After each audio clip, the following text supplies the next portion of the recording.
I had so many issues with things like vague instructions, being told knead until it forms a nice dough. And I didn't know how dough was supposed to feel. And so I didn't know what that meant.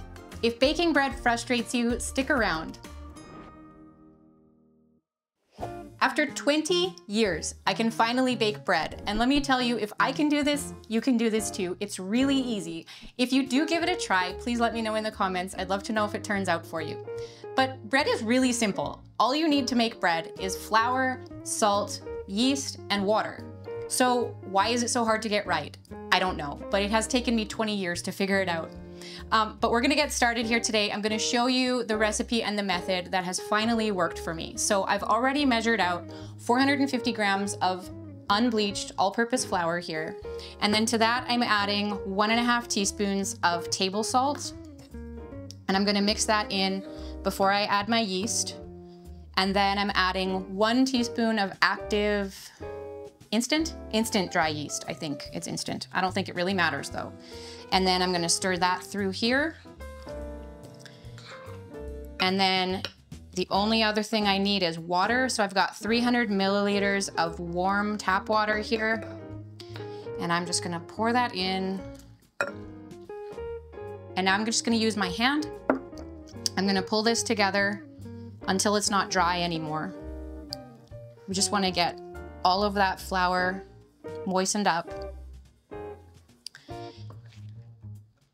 So baking bread for me used to be just fraught with tears. I spent so many of my early days as a homemaker crying because I thought that I had to be good at everything right away. And I didn't understand that excellence takes time. And in order to be great at something, you have to be willing to be bad at it first. Now, this is starting to come together. There's still a little bit of dry stuff in there, but it's starting to get incorporated. I'm gonna wipe my hands off a little bit because there's a lot of wet stuff on my fingers that will help with that little bit of dry flour that's in the bottom. So I'm just getting all of the flour turned in here, and then we're gonna let it rest for 20 minutes. Sorry, not 20, 10 for the first time here, 10 minutes. So I've got almost all of the flour worked in here. I think that'll be good enough. I'm going to rub that scraggly stuff off of my hands. Give it one more turn. Okay, now I'm gonna cover it. I've just got a pie plate here that I'm gonna invert on the top of my bowl, and I will see you in 10 minutes. My dough's been resting for 10 minutes, so I'm taking this lid off. I wanna just show you what it looks like after this 10-minute rest. So it's pretty dry, but as we knead it, it's going to moisten up and not look so dry. So we're gonna knead this 4 times, and all that's gonna look like, I'm doing it in the bowl, so I'm going to reach underneath, fold it on top of itself, and press down with my fist. Then I'm rotating the bowl 90 degrees. I'm gonna do that again. I'm gonna do it a total of 10 times. So there's number 2, 3, 4, 5, 6, 7, 8, 9, and 10. And then, so I don't lose track of how many times I've kneaded this dough, I'm gonna push my finger into the dough, make a little hole here, 1, okay? I've kneaded it once. Now I'm going to cover this back up for another 10 minutes. So I'm going to knead it 4 times all together. So every 10 minutes, I'm gonna come back, give it another 10 folds, cover it back up again, and each time I'm gonna press it so that I know how many times I've done it. So there's time number 1. I'll be back in 10 minutes again. I've been working at this bread baking thing for coming up on 20 years, like I mentioned. So my husband and I in September will have been married for 20 years. And I've tried baking bread multiple times over that 2 decades. And the cycle would go like this. I would bake bread, it would fail, I would cry, and then I'd quit and think, I can't do this. I'm never gonna get good at baking bread. And then a couple years later, I would feel like, maybe I can do it. I'm gonna try again. So I'd bake bread and it would fail and I would cry, and then I'd quit and not try again for another couple of years, and it just kept cycling through and repeating. Eventually the crying lessened and it got to the point where I would just laugh it off because I had enough experience as a homemaker and learning how to get better at things, and that it does take time to improve with your skills in certain areas, that I could laugh it off, and I came to terms with the fact that now's just not the time. Maybe in another couple of years, maybe then I'll figure it out. And I knew at some point I'd get there. So here I am. I think I've finally figured it out. But I had so many issues with things like vague instructions, like being told, knead until it forms a nice dough. And I didn't know how dough was supposed to feel. And so I didn't know what that meant. And then I would read, form it into a loaf. And I didn't know what that meant. And so I took my ball of dough and I sort of rolled it into a log and plopped it in my pan, and it didn't result in anything appetizing. So I'd have issues with my rise not being good and the crusts of my bread not even rising up to the edge of my bread pan, which is not appetizing, right? Like when you're used to buying bread from the store and it's tall and fluffy, and then you pull your bread out of the oven and it's sort of fluffy, but mostly a brick. Like I'd get some rise out of it, but it wasn't good.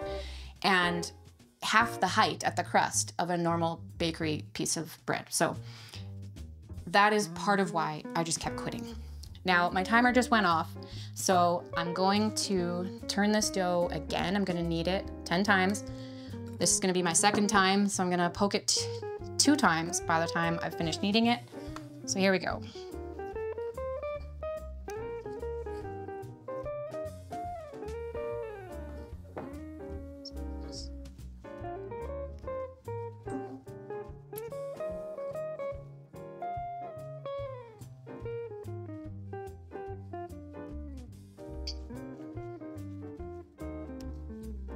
Right, 2 pokes, and we're gonna cover for another 10 minutes. We are temporarily living in this house. We're in the middle of a move. We've moved all our stuff, but we're not yet at a point where we're ready to be living in our new house because our kids are finishing school here. Just wanted to give a little bit of context as to why I'm baking and cooking in a kitchen that's not actually my kitchen, but we're making do with living in a smaller space than we're used to, and we're really thankful to be able to crash here. But one thing that's really challenging is having less food storage space, and by that I mainly mean less fridge and freezer space. Normally I'll buy bread at Costco. I buy a double pack and I'll keep 1 loaf out on the counter for sandwiches and toast and whatnot, and then I'll throw the other bread in the freezer for when we need it later. But I don't have room in the freezer to store loaves of bread here. And so we were out of bread one day. We live within walking distance to a couple of bakeries. So I walked down the street and I bought a loaf of sourdough bread, and I paid over $7 for 1 loaf of bread. And while it was delicious, as I was walking back to the house, I thought, I can't do that. I can't afford to be buying $7 loaves of bread. I don't want to be going to the store every day to buy cheaper bread. I can figure this out. I'm going to figure out bread. My life isn't crazy hectic right now. I've finished packing. Moving is like everything's moved. And I don't have all of that taking up my time and energy every single day anymore. So what if I figure out how to make bread now? I'm gonna figure it out. And so the first thing I did was I made a no-knead artisan loaf just with regular yeast. It wasn't sourdough. And I posted a video about that last week. So if you haven't seen that, you should go check that out. But once I succeeded at that, I thought I've got to figure out how to make a loaf in a pan that looks like normal bread that my kids would slice up for sandwiches. So that is how we got to where we are today. And I'm gonna turn this again. I'm gonna knead it for my 3rd time. So let's get that done.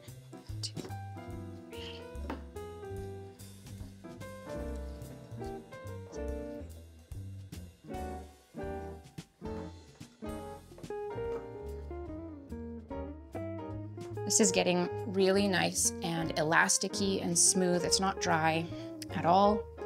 So now we've got to do it one more time. We've got 3 kneads down and 1 to go. 10 more minutes, and I will see you then. I'm back to knead this one more time, final time.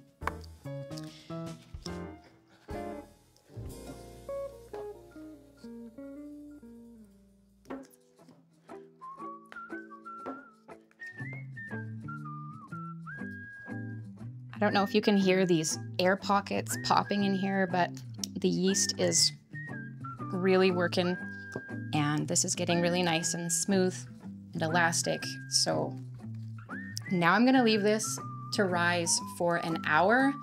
Hopefully it's gonna double in size, and then we'll take the next step from there.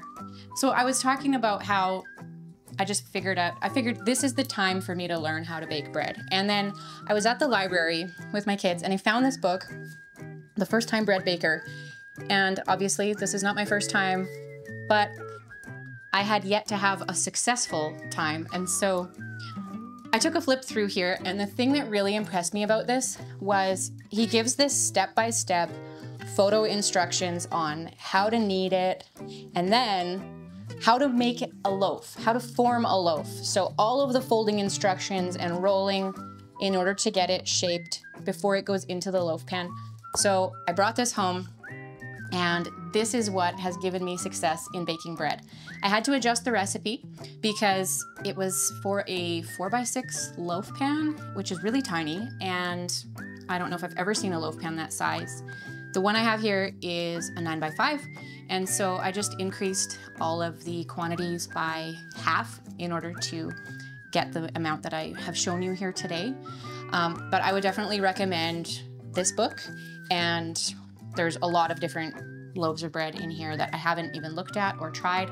I've just done the basic one, but it's been successful. So I will see you in an hour, and hopefully we've got a bigger ball of dough when I see you next. My dough has doubled in size. It's looking great.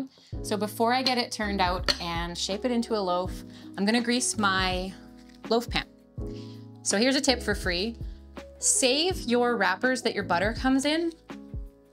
I fold it up and I throw it in my freezer because there's still a bunch of butter on this paper. And it's great for when you need to grease a baking pan, a casserole dish, whatever, like a cake pan. Just press that buttery side into your pan, rub it around, and you don't get your hands dirty, and you don't have to waste other butter or oil or whatever. If you were gonna throw this in the garbage anyway, you might as well make use of it. So I'm just gonna get this nicely coated, and now that can go in the garbage. So my loaf pan's ready. And now I'm gonna turn my dough out onto a floured countertop surface after I punch it down. And then I'm gonna show you how I shape this into a loaf, which I learned from the book that I got from the library. Now I'm gonna teach you. So my first step is to flatten this out into a rectangle.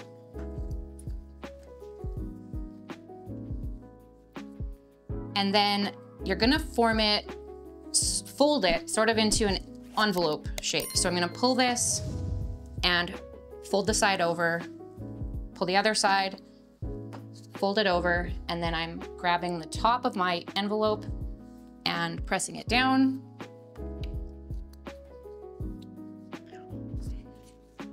Pretend it looks like an envelope. That's as close as I can get. So now I'm gonna take this top edge and fold it over and just press it down, sort of seal the seam by pressing it together. And I'm gonna keep doing that, rolling it down, pressing it down, until I've gotten to the end. So now I have a long log or roll, and I'm gonna rotate it, and I'm gonna do the same thing again. So I'm gonna flatten it out,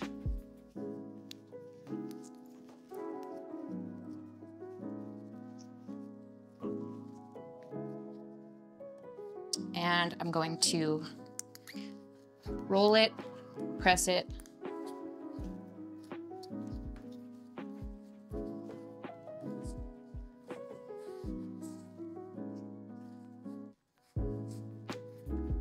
Just keep rolling it until you get to the end. I think I got a little too aggressive there. Was ripping through the dough a little bit, but that's okay. And now I want to roll this until I have a log roughly the same length as my bread pan.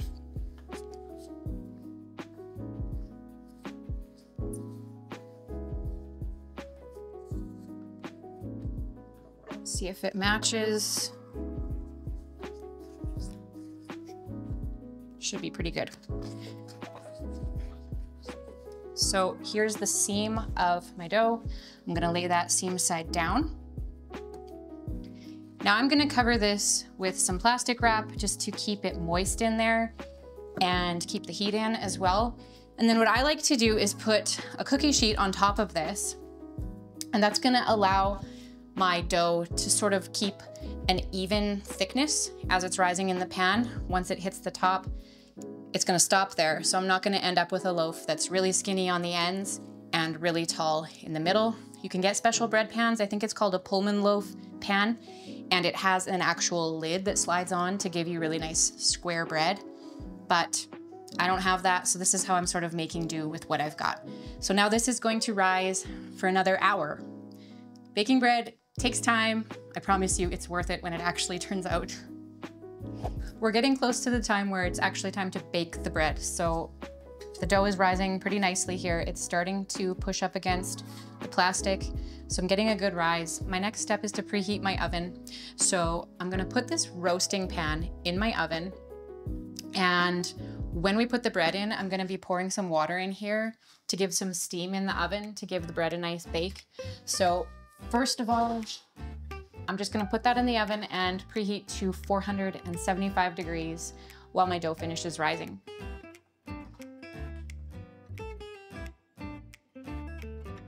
I'm finally ready to bake.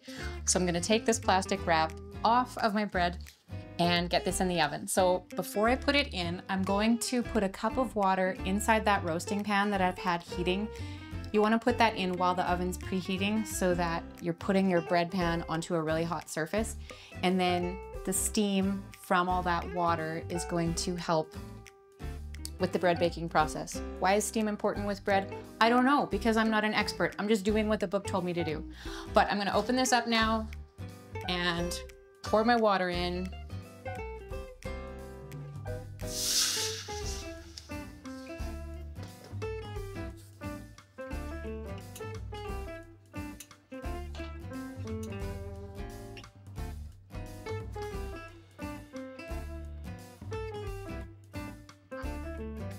I reduced the temperature to 400 degrees and now I'm gonna set a 30-minute timer. After that, I'm going to take the bread loaf out of the pan and then set it directly onto the oven rack for another 5 minutes. But I'll set that 30-minute timer and let it bake.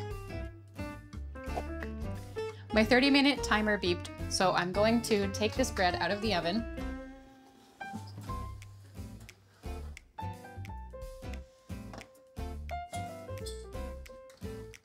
And now I just want to turn the bread out of the pan and put it back into the oven directly onto the rack to get a little more color on the bottom and the sides. I think because it bakes inside the roaster, it doesn't have a lot of opportunity to darken up when it's in there.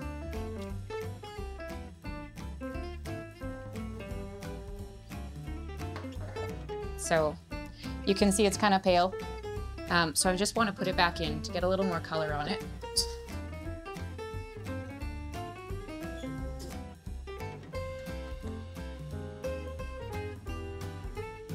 So all it needs is another 5 minutes and then it'll be done.